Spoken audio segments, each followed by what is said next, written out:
God rest him wherever he is. I know that his wife is working out some sort of an agreement now with the University of Texas. Linda Moulton Howe, Emmy Award-winning investigative journalist, has just revealed what military witnesses told her they saw during top-secret missions beneath the Antarctic ice. And it is the most dangerous story she has ever told. Over 25 years, Navy personnel, scientists, defense contractors, and intelligence officers contacted her one by one, all describing the same thing: massive artificial structures buried 2 miles under the ice sheet, built by a civilization that should not exist, older than every ancient culture in our history books. Every one of these witnesses was silenced. Everyone signed non-disclosure agreements. And every one of them, before dying, decided Linda was the only person they trusted to tell the world. It was something I had never seen before, and something had scared those people to the point that they were almost scared of, frightened to the point of not moving. Now, at 81, with her sources gone, she has compiled every testimony, every coordinate, every classified detail. And she is talking. Not one government has denied a word. This is what they found: the man on the ridge. I estimated that you could have at least flown one of our aircraft into it. So the wingspan of our aircraft is 135, 138 feet wide. So it would have had to have been large enough to accommodate that wingspan, but it was probably more of the size of a football field. The year was 1982. A Navy flight engineer, whose name Linda has protected to this day, was on a routine supply mission from McMurdo Station to a remote camp deep in the Antarctic interior. An equipment malfunction forced the crew to set down on an exposed ridge, wind hammering the fuselage, temperatures so brutal that exposed skin burns in seconds. But while the crew worked on repairs, the flight engineer looked out across the ridge, and he stopped. Shapes broke the horizon that did not belong. Geometric, symmetrical, too regular, too angular, too precise to be ice formations. He moved closer, close enough to see what looked like the top of a massive structure, partially exposed where wind and time had stripped the ice away. It was solid, it was angular, and it was made of something that was clearly not natural. Before he could reach it, the radio crackled. Return to McMurdo immediately. No explanation, no discussion. When they landed, intelligence officers were waiting. The crew was separated, debriefed individually, told their flight logs were now classified. They signed non-disclosure agreements, and they were given one instruction: this never happened. And he said, "Okay, gentlemen, what you saw, you did not see. You were not over that area, and you will not ever talk about this again." Here's the thing. That flight engineer kept his mouth shut for almost 20 years. Then, in 1998, retired and in his 70s, he called Linda. She recorded every word, verified his service record. His account included specific coordinates, exact dates, crew member names. Everything checked out. But Linda knew one witness was not enough. She filed his testimony away, told no one, and waited. Now, you need to understand something about Linda Moulton Howe. She is not a conspiracy theorist. She is an Emmy Award-winning investigative journalist. 4 decades of documented evidence and corroborated sources. And even in 1998, she already sensed this testimony was the tip of something enormous. If this is already making the hair on the back of your neck stand up, hit subscribe, because what comes next makes this look like a warm-up. The pattern. Over the next 20 years, they came to her, one by one.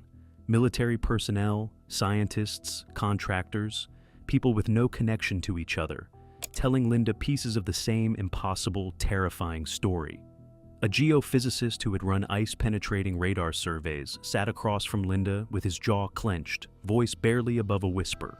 He had found cavities beneath the ice, not small pockets, massive voids, geometrically regular, far too structured to be natural caves.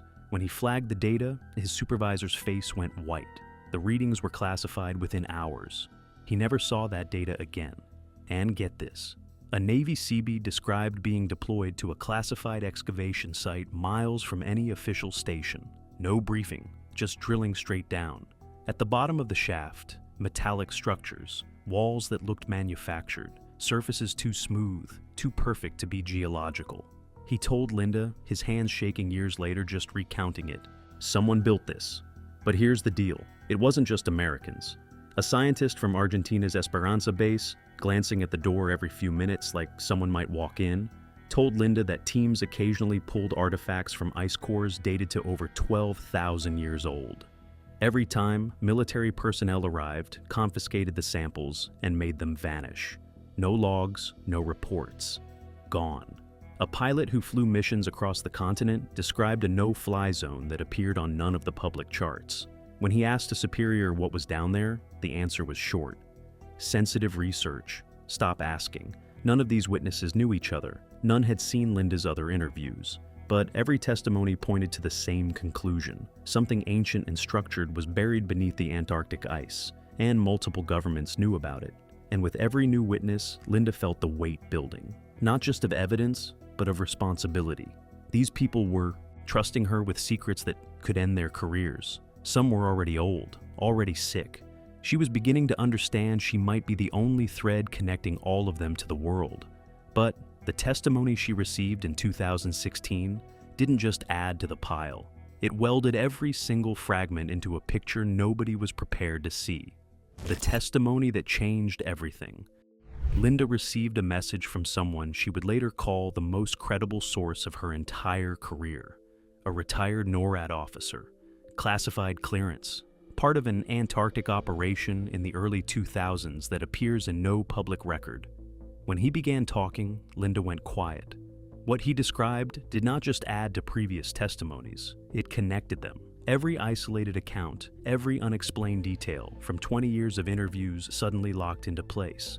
Now, pay attention to this part. According to the NORAD officer's account, beneath the West Antarctic ice sheet, at a depth of approximately 2 miles, there are multiple structures of artificial origin, not geological anomalies, structures engineered with intention and precision, and they are old, far older than the ice that buried them. They predate the last ice age, constructed when Antarctica was a green continent with rivers and forests, over 12,000 years ago. Let that land. Thousands of years before Sumer, thousands of years before the first Egyptian dynasty, before every civilization we have ever called ancient. He told Linda these structures were first detected during Operation High Jump, the massive 1946 to 1947 expedition led by Admiral Richard Byrd. The classified reality, according to this source, seismic surveys picked up anomalies deep beneath the ice that no one could explain and no one was supposed to talk about. And here's the part that should stop you cold. Since then, for over 7 decades, the United States, Russia, and more recently China have been running covert recovery operations, not research. Recovery. Archaeological excavation and technological retrieval conducted entirely outside the public science programs under the Antarctic Treaty. According to the NORAD officer's account, the structures are not small. What has been found appears to be an extensive urban complex. Buildings, infrastructure, technology, suggesting a civilization so advanced, it challenges everything we think we know. Some areas are accessible through natural ice caves. Others are being reached through drilling disguised as routine research. And the technology being pulled from these structures? Here's the catch. If the NORAD officer's testimony is accurate, some of it still works. But what Linda did not know yet was that the most disturbing testimony was still coming. And it would come from a man who was already dying. What they found. The military contractor who worked a classified drilling operation in 2003 agreed to speak to Linda, but only because he was terminal. Cancer. He could not take what he had seen to the grave. He described being lowered into an ice shaft drilled to reach what his briefing called a geological anomaly. The descent was slow, daylight above shrinking to a bright coin, then to nothing. The walls were ice, white, blue-veined, featureless. The only sounds were the hum of the winch and his own breathing. This is where it gets really unsettling. Over a mile down, the ice stopped, not gradually. It ended. The walls shifted to something smooth, almost metallic, a surface with a faint sheen that caught his headlamp, a surface that had no business being that far beneath the ice. He told Linda he just stood there, staring, hand frozen on the railing. The acoustics changed. The temperature felt different. Even the air had a different quality, like stepping from one room into another. He stepped off the platform into a space that was enormous and unmistakably not natural. Markings on the walls, symbols, geometric patterns unlike any known writing. System. Flashlights cut through a darkness undisturbed for thousands of years. And then he saw it, set into the far wall. A doorway, not a crack. A constructed entrance, framed, deliberate, leading somewhere deeper.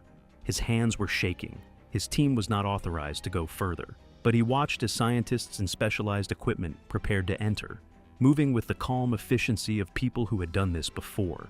He was sent back to the surface. He signed a non-disclosure agreement that threatened criminal prosecution, and he carried what he saw in silence for years, until the cancer diagnosis made secrecy feel meaningless. He told Linda, his voice cracking, "People should know we found something down there, something that changes everything we think we know about history." And that's not even the worst part, because the testimonies did not stop. They accelerated. The evidence piles up. A satellite imagery analyst told Linda, laughing bitterly, like he still couldn't believe it, that he'd watched Antarctic coordinates get digitally scrubbed from public data, not reduced in resolution, erased. When he raised it, special access protocols, not his concern. A materials scientist who analyzed samples from recovery operations described alloys matching nothing in any database, manufacturing signatures that current technology cannot replicate.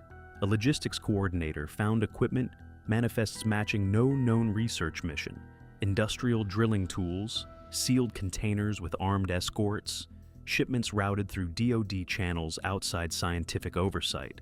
But here's what nobody expected. Multiple sources, independently, with no knowledge of each other, confirmed the same thing. Recovered artifacts had been transported to classified U.S. facilities, not for study, for reverse engineering. The picture was no longer fragmentary. It was enormous, and it was screaming to be told. The silence. By 2020, Linda had over 15 credible testimonies, verified coordinates, confirmed names and affiliations, a body of evidence pointing to one of the most consequential secrets in modern history. And then her sources started dying, one by one. The flight engineer, the man on the ridge who started it all, died in 2019. The NORAD officer, her most important source, died in 2022. Others were in steep decline, hospital beds, fading memories. And Linda, now in her 80s, understood something with brutal clarity. She was becoming the last person alive who held all of these testimonies together, the last thread connecting the witnesses to the world. She said, "If I didn't tell this story completely, with all the details and all the sources I could responsibly name, then it would die. These men trusted me. I have a responsibility to make sure their testimonies survive." In late 2023, she began assembling what she calls the Comprehensive Antarctic Report. In early 2024, she released portions through earthfiles.com, coordinates, declassified documents, anonymized transcripts, satellite imagery showing data obscuration over the exact areas her sources identified. She told the world where to look. Now, here's the part that keeps me up at night. The response from every implicated government was identical. Total silence, no denials, no corrections, no lawsuits, nothing. An Emmy Award-winning journalist publicly accuses multiple governments of a 70-year cover-up, and not one says a word. Linda says that silence is the loudest confirmation she could have received. Addressing her investigation forces a choice no government wants to make: confirm what she's revealing, or explain why dozens of credible personnel are all telling the same story. Linda is producing a comprehensive documentary presenting every testimony in full. She has deposited copies of her complete investigation with multiple institutions. So, the information survives no matter what happens to her. She put it simply, "I'm not asking anyone to believe me. I'm asking them to look at the testimonies, real people, real credentials, real experiences. Those witnesses are mostly gone now, but their testimonies are documented. And Linda Moulton Howe, at 81 years old, kept her promise to every one of them. But here's the question I can't shake. If multiple governments have known about structures beneath Antarctica for over 70 years, if they've been recovering technology from a civilization that predates everything in our history books, if they've told us that continent is nothing but ice and penguins, then what else are they hiding? And what happens when they can't hide it anymore? If you made it this far, you already know this channel doesn't look away from the stories that matter. Subscribe. Share this with someone who needs to see it.